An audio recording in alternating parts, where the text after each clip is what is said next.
I was wandering through the woods, the trees were closing in around me, and the sky was getting darker. I couldn't remember how I got there, or even where I was. My heart was pounding in my chest as I realized that I was lost.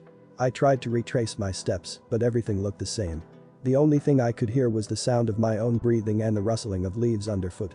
I kept walking, hoping to find a way out, but the woods seemed to go on forever. Suddenly, I heard a twig snap behind me. I froze, my heart skipping a beat. I slowly turned around, but there was no one there. I continued walking, but the feeling of being watched was overwhelming. As the night went on, the woods grew darker, and the air grew colder. I was starting to panic, knowing that I wouldn't be able to survive the night out there alone. Suddenly, I saw a light in the distance. I started running towards it, but it seemed to move further away. I couldn't understand how it could be possible. As the light disappeared, I heard a low growling noise coming from behind me. I turned around to see a pair of glowing eyes staring back at me.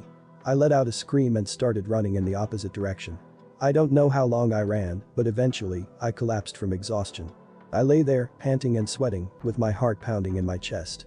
I realized that I was not alone. The growling noise was getting louder and closer. I knew that whatever was out there, it was coming for me. I closed my eyes and prayed that I would make it out alive. As I lay there, the growling noise grew louder and closer. I knew that whatever was out there, it was coming for me. I tried to get up and run, but my legs wouldn't move. I was paralyzed with fear. Then, out of the darkness, a silhouette emerged. It was a tall thin man, with pale skin and long scraggly hair. He had a twisted sinister grin on his face. I realized that he was the one who had been following me all along, and that he had been the one to lead me into the woods. He bent down and whispered in my ear. "You should have never entered these woods. Now you belong to me." He reached out and grabbed me by the throat, his grip was like iron. I couldn't breathe. I felt my consciousness slipping away as he dragged me deeper into the woods. I never saw the light of day again. I was trapped in the woods, forever wandering, forever lost. I had become the latest victim of the twisted sadistic creature that lurked in the darkness, preying on unsuspecting travelers.